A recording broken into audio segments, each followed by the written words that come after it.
As a day in my life as a vlogger na nagsusumikap na makasweldo. Yan. For tonight video is for 89th birthday celebrants dito sa Tropics. At yan. Ang dalawa, busy sa papaganda. Yan, pinaplansa ang kanyang buhok. Yang pinaplansa si Dali at yung nagpaplansa si Joy. Pareho yan sila na caregiver. Ayan. Sila ang nagkiker sa birthday celebrants ngayong gabi. Kaya ayan. Sige. Habang busy pa yung beautician doon sa ating birthday celebrants, ayan. Kayo muna ang gumamit dyan sa plancha. Ayusin ang pagplancha habang libre. Ayan. Hi! Oh, welcome to my vlog. Dalawang maganda. Ayan. Si Joy at si Dali. Wala silang magawa sa kanilang sarili kundi nagpapaganda. At ako'y pupunta dito sa aming birthday celebrants. Ayan. Yung anak, yan, sumingit. Nagpapaganda rin, maganda naman. Hindi na kailangan magpaganda kasi mga maganda sila. Pero, kunting eyebrow lang yan. Tinitingnan niya yung labas, madilim na daw. Kasi kanina pa gusto naming bihisan, ayaw pang magpabihis. Bakit daw hindi pa siya nagbihis, madilim na sa labas. Ayan. Kasi kanina pa binibihisan, ayaw. Ngayon, inaapuran na namin niyang magbihis kasi lahat ng mga kagrani niya, barkada at classmate niya ay nakaplastada na doon sa isang table. Ayan. Hinihintay na siya. Hinihintay na siya. Kaya ayan. Ayan. Tawang-tawa sila sa akin kasi nakahiga na paano naman hindi ako humiga, tatakpan sila sa aking video. Ayan, bumalik ako dito sa dalawang maganda at hindi pa rin tapos. Hi! Thank you! Ayan, welcome to my vlog, mga magandang dalaga. Ayan. Pinapagandahan pa kanilang mga mukha maganda naman. Talaga naman. Ako lang yata ang hindi maganda dito sa loob ng kwarto. Naka-check-in kasi sila sa may Tropics. Kasi dito naka-held ang aming birthday celebrant sa kanyang reception. Ayan. Nag-aapura na. Kailangan magbihis na. Yan. At pinag-initan na naman nila yung bangs ko. Paplantsahin daw. Hindi pa nakatikim ng plansa itong buhok ko mula. Kaya takot ako magpaplantsa. Kasi baka masunog. Nako, pangit na nga. Dinagdagan pa ng kapangitan dahil yung buhok na nasunog. Yan. Yan ang naka-video ako dito, remembrance. Sa susunod na taon, ako naman ang mag-60. Ayan. I'm 59 years old this year. Ayan. Bumalik ako dito sa aming birthday girl. Yan. At nag-aapura ng magbihis daw siya. Kaya tinuloy-tuloy na. Kaya yan, inaayos na ang kaniyang kilay para lalong gumanda. 89th birthday niya yan. Happy 89th birthday. Ayan. Kaya binibidyohan ko siya para mayroon kaming remembrance sa kanyang 89th birthday. Yan, ayusin na ang kilay, ayusin ang kilay. Oh, sige. Kailangan pantay. Di ba? Walang magawa.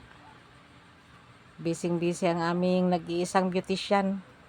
Kapitbahay namin yan. Yan ang beautician niya na matagal na, mga ilang taon na siguro yan, mga 20 plus na yata. 23 or 24 years na nag-aasikaso sa kanyang kuko. At binalikan itong dalawa. Hindi pa rin tapos. Nako, baka sa kakaplansa mo dyan, wala ka nang maplansa dahil putol na. Sabi kasi niya, para na daw nakariban ang kanyang buhok. Takot kasi akong magpaplantsa kasi, tingnan mo yung bangs ko nga daw paplantsahin. Talagang walang magawa. Takot kasi akong magplantsa kasi nakita ko sa ibang buhok na parang patay na kung tingnan.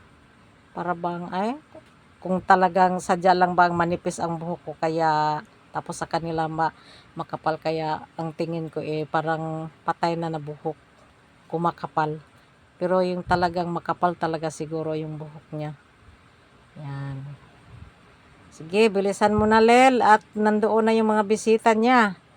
Yan, aayusin mo na ha. Nasa kilay na kami. At kami nagkikilay. Ayan, medyo makapal ang kanyang kabilang kilay. Yan. Hi! Hi! Happy birthday!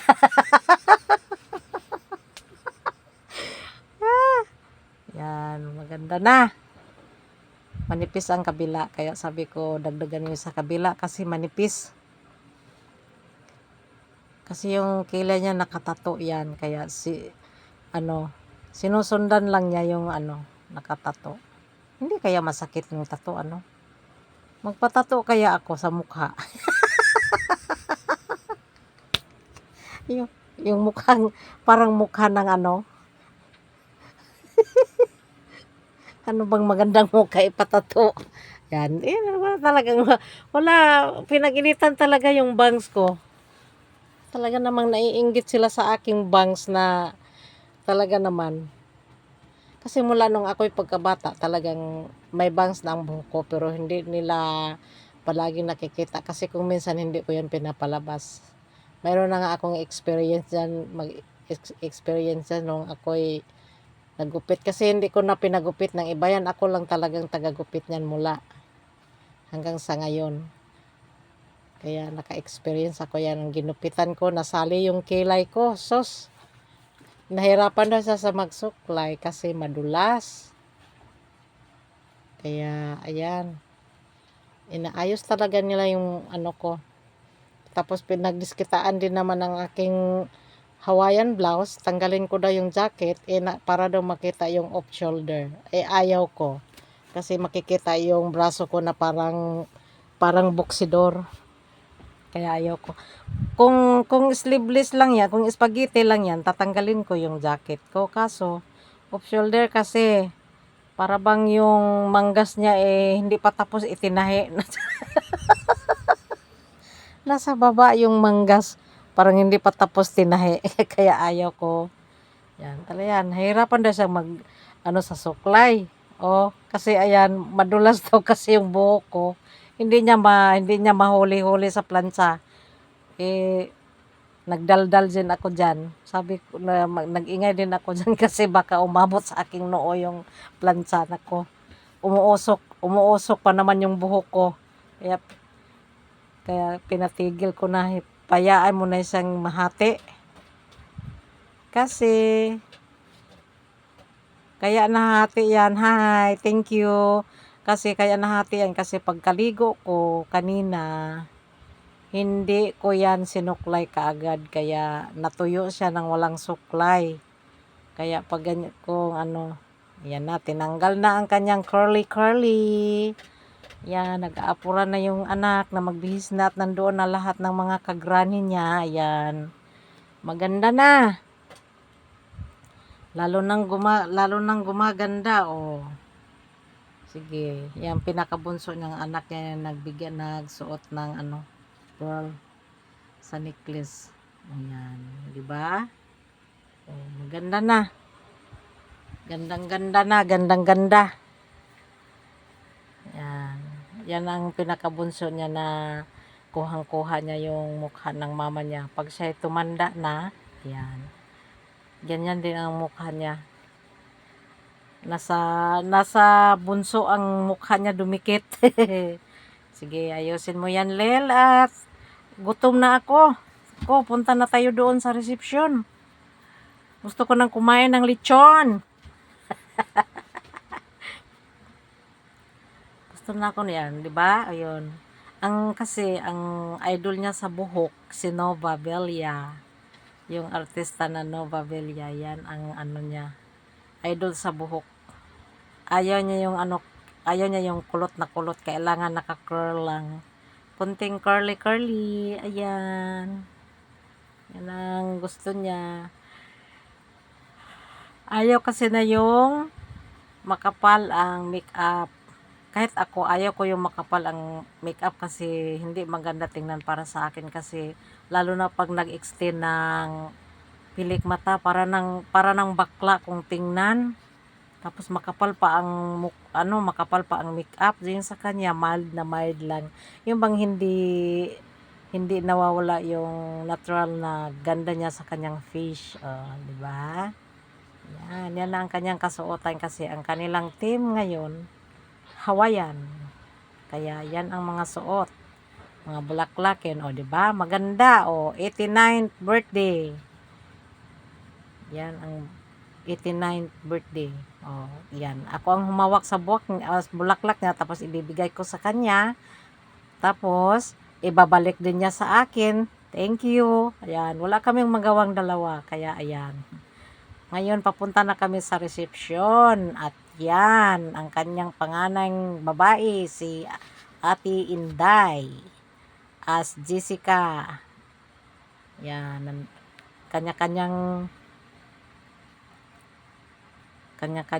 upo na sa lamesa. Kukunti-kunti pa lang sila. Ayan. Happy birthday to you. Happy birthday to you. Happy birthday, happy birthday, happy birthday to you. Ayan.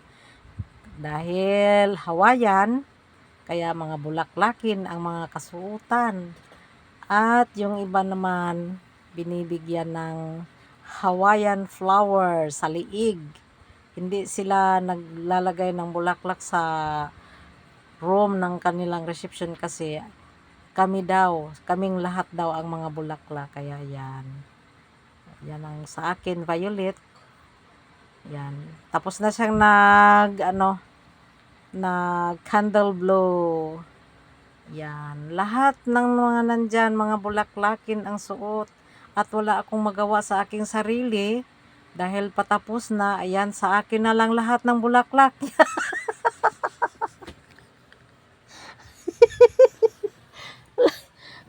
Sa akin na lahat ng bulaklak kasi wala nang, hindi naubos tsaka patapos na. Ayan, kita nyo? Saan ba kayo nakakita ng 59 years old na nandyan pa rin yung kalokohan? Kaya ayan, walang magawa sa buhay. Yung taga-video naman sa akin yan, yung asawa ko. Buti hindi ako binato ng cellphone. Sabi ko, hindi nyo alam kung bakit sinuot ko to lahat. Sa graduation kasi malaking kita ko dito, ibibinta ko, gawing garland. Sabi niya, picture yun pala, naka-video. Umalis na yung usa, hindi pa naka-picture kasi naka-video. Yan.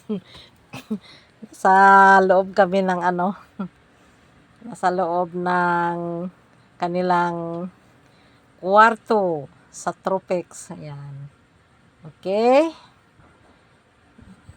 Yan ang beautician, si Lilia ang aming kapitbahay. At yan, asawa ko, si Lilia at ako. Tapos, yan. Yung isa, yan, kaming tatlo ng asawa ko at si Lilia. At ganun pa rin. Yan. At kung bago, ayan, si Joy at saka si Dali.